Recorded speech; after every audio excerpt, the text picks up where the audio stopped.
Sophie Ribeiro felt the solid gold pen weigh in her hands, an object that seemed as out of place there as she was. The contract lay before her on a polished mahogany table, a document that promised to save her grandmother's small restaurant, but at the cost of her own freedom. The aroma of leather and suffocating wealth in the room contrasted sharply with the familiar scent of spices and fresh coffee from her home. Her heart beat in her chest like a caged bird, remembering the pain of seeing her. Grandmother's tired eyes, a reminder of the sacrifice she had to make. Victor Montero's voice, deep and emotionless, echoed in her ears, explaining the last clause. He was a cold, calculating stranger, and in a few seconds, he would become her husband. Victor's room was a sanctuary of minimalism and efficiency. Every object, from the perfectly aligned books to the abstract artwork on the wall, served a purpose. Victor saw people the same way, pieces in a strategy game. He needed a bride to fulfill his grandfather's last wish and inherit the fortune, and she desperately needed the money. It was a cold, non-negotiable transaction, the kind of business he was comfortable with. He noticed a flash of fear and resignation in Sophia's eyes, a hesitation that for a moment seemed to break her facade. The pen in her hand was the point of no return. The restaurant, a piece of history and affection in the heart of the city, was on the verge of collapse.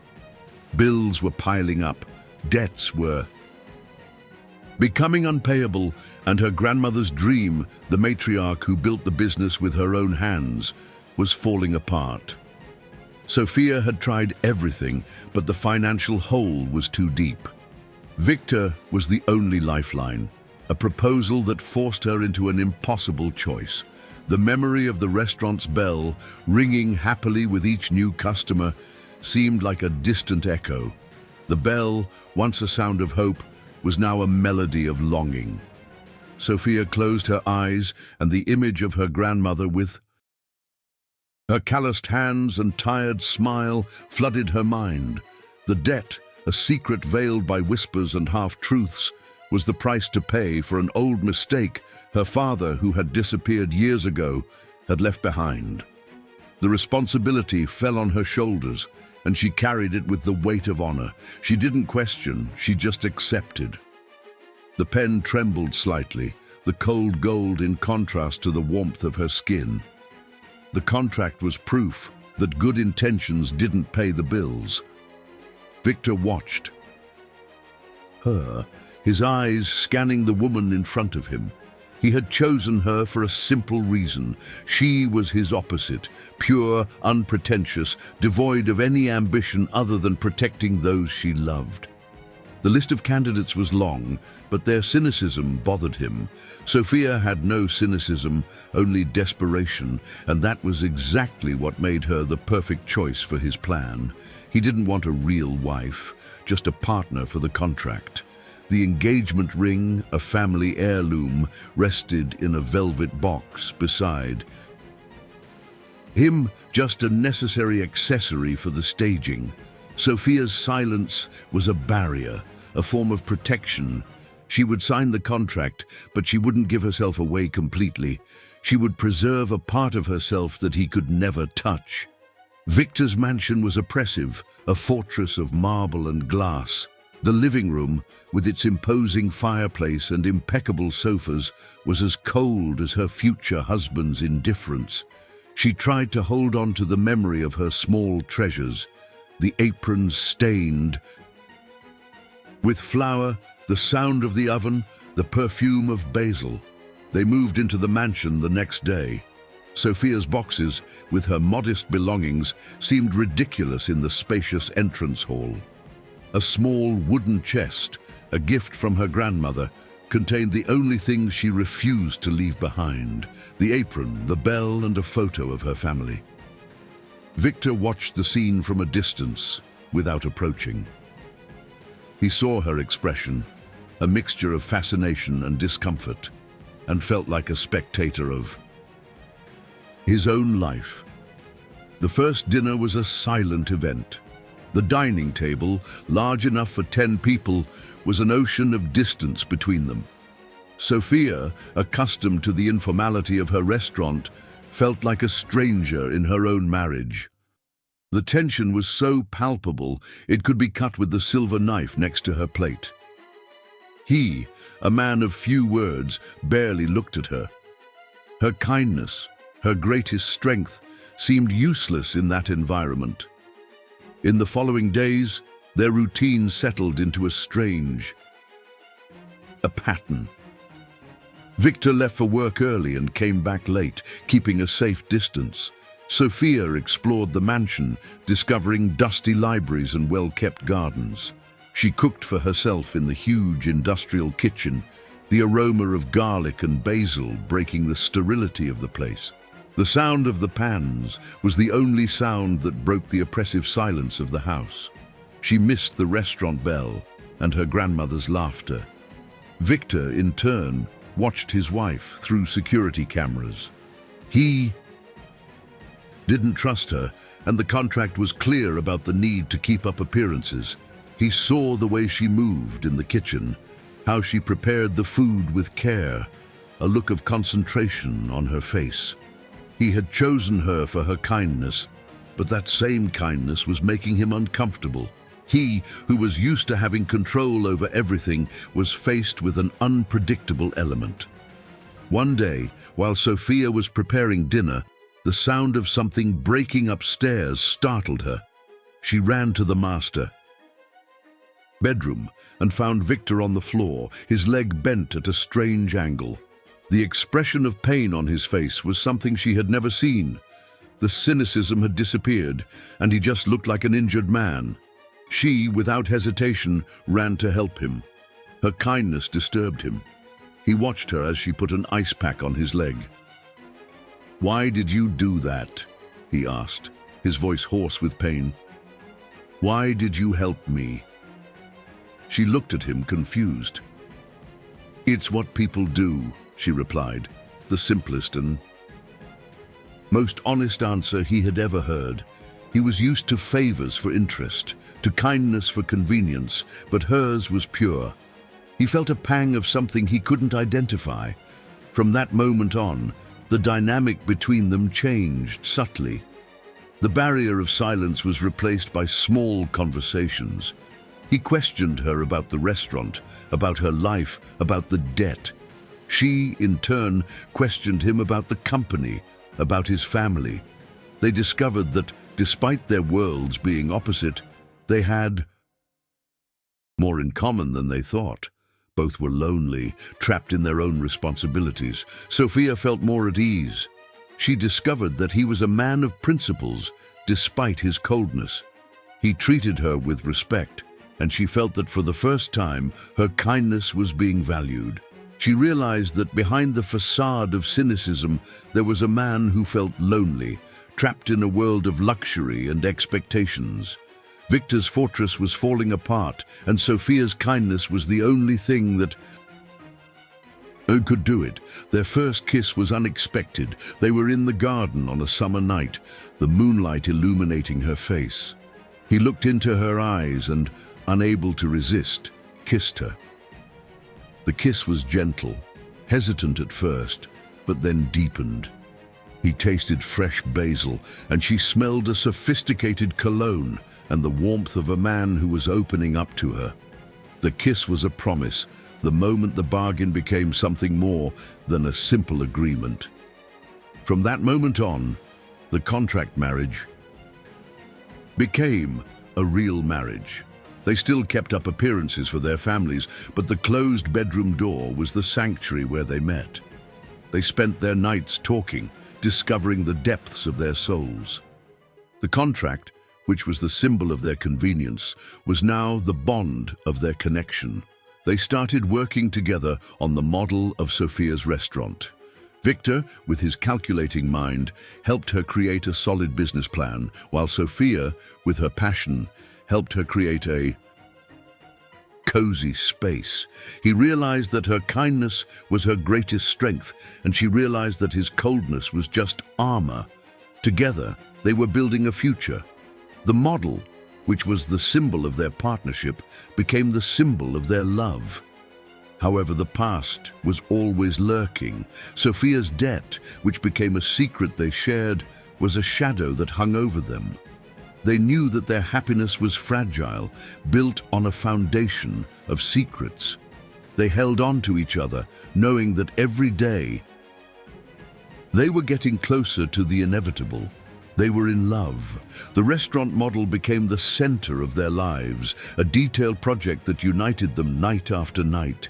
It was there, in the mansion's living room, that they exchanged ideas, laughing at the small mistakes and the expectations they had for the future. What started as a cold bargain was turning into a genuine and affectionate partnership. The contract, once the only thing that united them, was now just a paper in a drawer, while the model was the living proof of their connection. They instituted a ritual. Every night after dinner, they would sit on the floor with the model between them.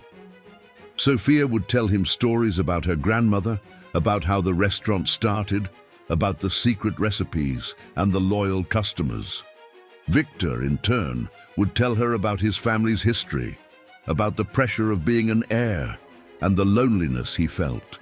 They shared their fears, their insecurities, and their hopes.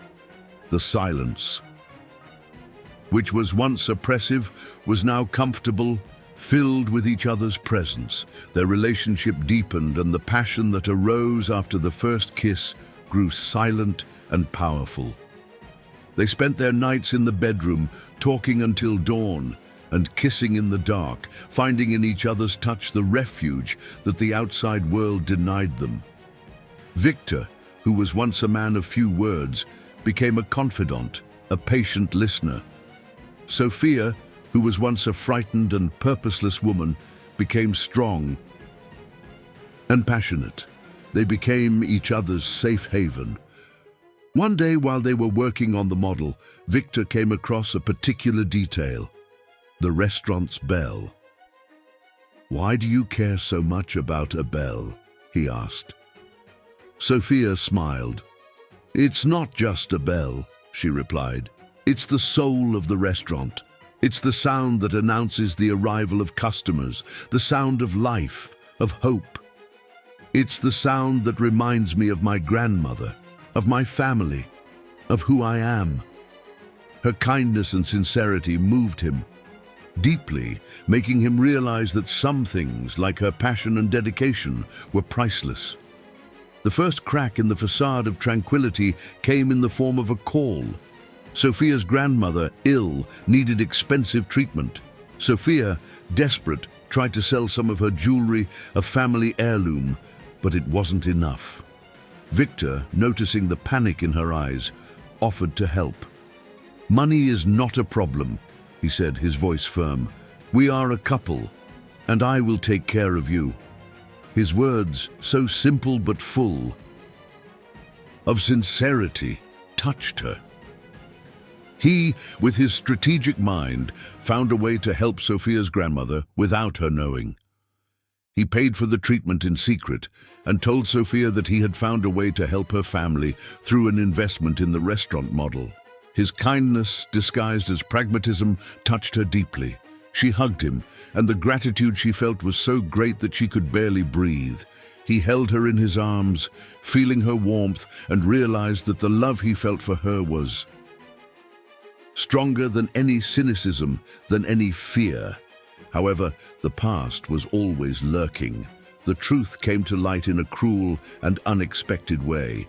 Victor's grandfather, on his deathbed, called him for a final conversation and revealed that the debt of Sophia's family was the result of an old family feud, a cold and calculated revenge. Sophia's father, an old partner of Victor's grandfather, had been betrayed. The marriage contract was not just a whim, but a form of control, a checkmate in a game of revenge that had lasted for decades. Victor's shock was overwhelming. He, who was proud of his honesty, had been manipulated. He came home, his mind a whirlwind of emotions. The mansion, which was once a refuge, now seemed like a prison.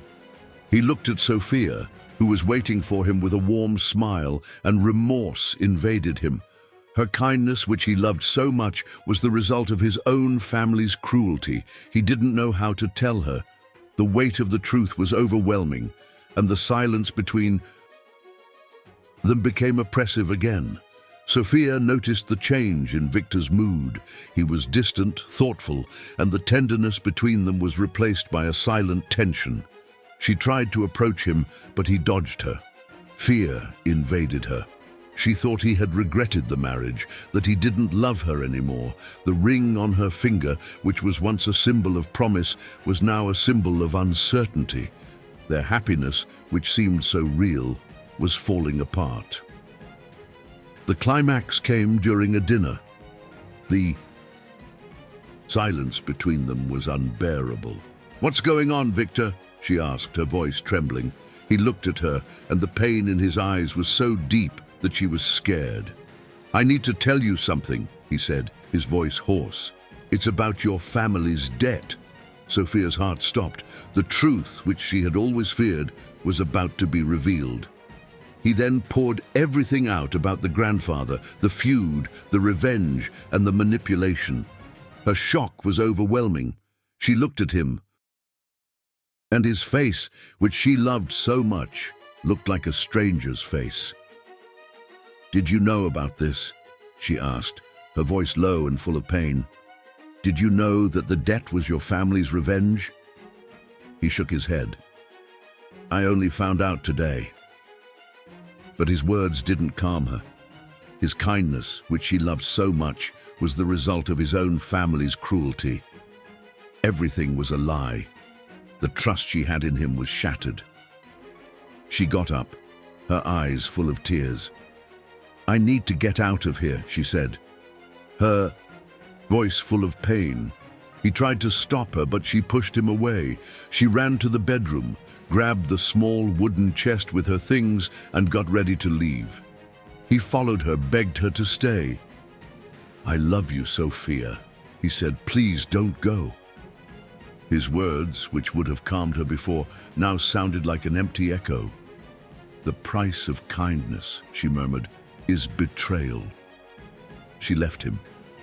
Victor's heart was in pieces. He sat on the floor, his head in his hands. The restaurant model, the engagement ring on the coffee table, everything was a reminder that he had lost her. He felt like a fool. Sophia's kindness had been betrayed, and the love he felt for her was the price of a revenge he didn't know existed. Their love, which seemed so real, was undone. The contract, which united them, had become the weapon that separated them. Sophia took refuge in her grandmother's restaurant. But the place, which was once a refuge, was now a painful reminder of what she had lost. She looked at the bell, the sound she loved so much, and felt a pang of pain. She had given herself to a man who betrayed her, to a man who was part of a cruelty that her family had suffered. Her kindness, which she always considered her greatest strength, now seemed like her greatest weakness. She felt that she had lost herself in the hope of a happy future. Sophia's father, who she thought had disappeared, was at the restaurant. He had come back and told her the whole story. He, Victor's grandfather's old partner, had been betrayed, and the debt, the result of a trap, was the price of his betrayal. But he wasn't angry. "Anger solves nothing, my daughter," he said. "Forgiveness is the only way to free ourselves." His words touched her. She realized that kindness was not a weakness, but a strength, and forgiveness was not an act of weakness, but of courage.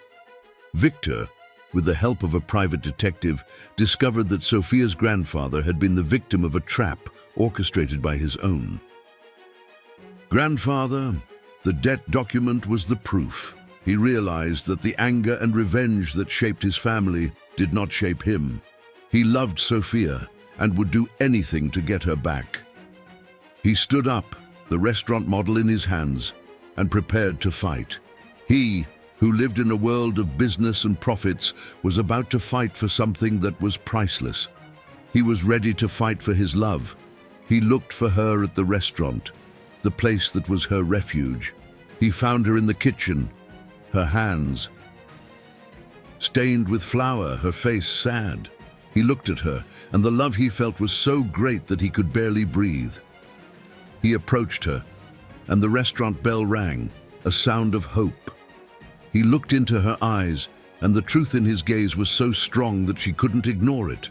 "I love you, Sophia," he said. "I will do anything to earn your forgiveness." He showed her the document, the proof that the debt was a farce. The confrontation between them was painful.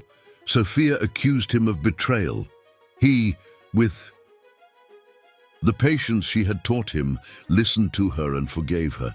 He hugged her and comforted her. Her forgiveness, which he wanted so much, was being given to him, but not as an act of weakness, but as an act of courage. She forgave him, and the kiss they shared in the middle of the kitchen was a kiss of reconciliation, a kiss of a new beginning. They used the evidence Victor found to expose the truth and free Sophia's family from the debt. The press, which covered the case, was surprised by the couple's courage. Sophia's kindness, which was the price of her betrayal, became her greatest strength. Victor's cynicism became his vulnerability. Together, they were unbeatable. The marriage contract, which united them, became proof that love was stronger than revenge. Victor, with Sophia's help, became the CEO of the company. He, who was once a cold and calculating man, became a fair and kind leader. The restaurant, which they built together, became a success. The engagement ring, which she wore on her finger, was a symbol of their promise, a symbol of their future together. Their lives became proof that justice and kindness always win in the end, even in the face of dark secrets. The first thing Sophia did, after the storm of truth, was to go back to the restaurant. The place, which for a time seemed like a refuge, was now the battlefield of her redemption. She needed to reconnect with what was real, with her hands in the dough, with the smell of flour, with the sound of the bell. She realized that the contract with Victor had not taken her away from herself, but had forced her to find herself. She, who had always lived for others, now needed to live for herself. Kindness, which she always thought was her greatest weakness, was now her greatest strength. She needed to forgive Victor, but first she needed to forgive herself for getting lost in a world that wasn't hers. Victor, in turn, was back at the mansion, but now it was a place of solitude. The silence, which was once a routine, was now a burden. He walked through the empty corridors, remembering Sophia's laughter, the night conversations, her warmth. The restaurant model, which he had left in the living room, was a painful reminder of a future he had lost. He felt that his grandfather's fortune was not an inheritance, but a curse. The cynicism that had shaped him was now a broken armor. He no longer wanted to be a businessman, an heir. He wanted to be a man, a husband, a partner. He wanted Sophia back. Their reunion was not in a romantic place, but in Victor's office, amid papers and spreadsheets. He had called her to show her the evidence he had found, the original debt document, a fake contract signed by his grandfather, which was proof of the injustice her family had suffered. He looked at her, and the pain in his eyes was so deep that she could barely breathe. "I didn't know," he said, his voice hoarse. "I would never do that to you." His words, full of sincerity, touched her deeply. She realized that his love was real, that her kindness had transformed him. They united to fight. The marriage contract, which united them, became proof that love was stronger than revenge. They used the document to expose the truth, to free Sophia's family from the debt. The press, which covered the case, was surprised by the couple's courage. Sophia's kindness, which was the price of her betrayal, became her greatest strength. Victor's cynicism, which was his armor, became his vulnerability. Together they were unbeatable. The marriage contract, which united them, became proof that love was stronger than revenge. The engagement ring, which she wore on her finger, was a symbol of their promise, a symbol of their love. The story spread like wildfire. Victor's company was shaken, but he, with Sophia's help, managed to restore the family's reputation. He, who was once a cold and calculating man, became a fair and kind leader. The restaurant, which they built together, became a success. The model, which was the symbol of their love, became a meeting place for people, a place of hope. The bell, which was once a sound of longing, became a sound of celebration. Sophia, who was once a frightened and purposeless woman, became a strong and courageous woman. They got married again, this time not for a contract but for love. The ceremony was at the restaurant, with their families, their friends, their customers present. Sophia, in a simple and elegant dress, looked radiant. Victor, in a custom-made suit, looked happier than ever. They looked at each other, and the love in their eyes was so deep that the emotion was in the air. The contract, which they symbolically tore up, was a reminder of the past, a past they had forgiven. The engagement ring, which she wore on her finger, was a symbol of their promise, a symbol of their future together. The restaurant became a success. The model, which was the symbol of their love, became a meeting place for people, a place of hope.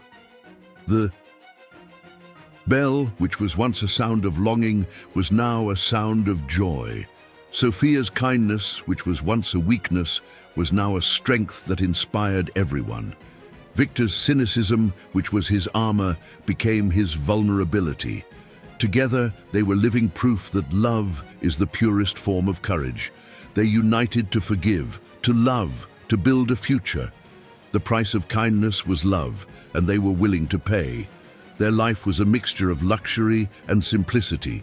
The mansion, which was once cold and empty, was full of warmth, laughter, life. The restaurant, which was once a place of pain, was full of joy. They balanced each other, the mind and the heart, strategy and passion. He, the CEO, learned to be patient and kind. She, the chef, learned to be strong and courageous. They united to forgive the past, to build a future, to love. The price of kindness was love, and they were willing to pay. Their last scene was at the restaurant. The bell rang, and Sophia, with a smile on her face, opened the door to a customer. The sunlight flooded the place, and she turned to Victor, who was watching her with a look of pure admiration. He approached her, kissed her, and hugged her. They looked at each other, and the love in their eyes was so great that the world outside, with its secrets and its revenges, seemed small. The model, the ring, the contract, the bell, all the symbols of their journey were there. But now, they were just memories of a past they had overcome together. They were happy. Their story was not the end of a fairy tale, but the beginning of a new journey. They knew that life was full of challenges, surprises, and secrets. But they didn't care. They had each other. They had love, forgiveness, hope. They had each other. And that was all that mattered. Sophia's kindness, which was once a price, became the reward. Victor's love, which was once a bargain, became his salvation. The price of kindness was love, and they were willing to pay. They united to forgive the past, to build a future, to love. The story of Sophia and Victor was not about a marriage contract, but about the journey of two lonely hearts that found redemption, forgiveness, and love in an unexpected place. They were brought together by necessity, but stayed together for love. Their story was proof that true happiness is exposing yourself to the world without fear. It's loving without reservations. It's forgiving without grudges. Kindness, which was the price of their love, was their greatest reward. Love, which was their greatest weakness, was their greatest strength. The price of kindness was love, and they were willing to pay. The end of the story was not a period, but a new beginning, the beginning of a life they built together, with love, forgiveness, and kindness. They united to forgive the past, to build a future, to love. The price of kindness was love, and they were willing to pay.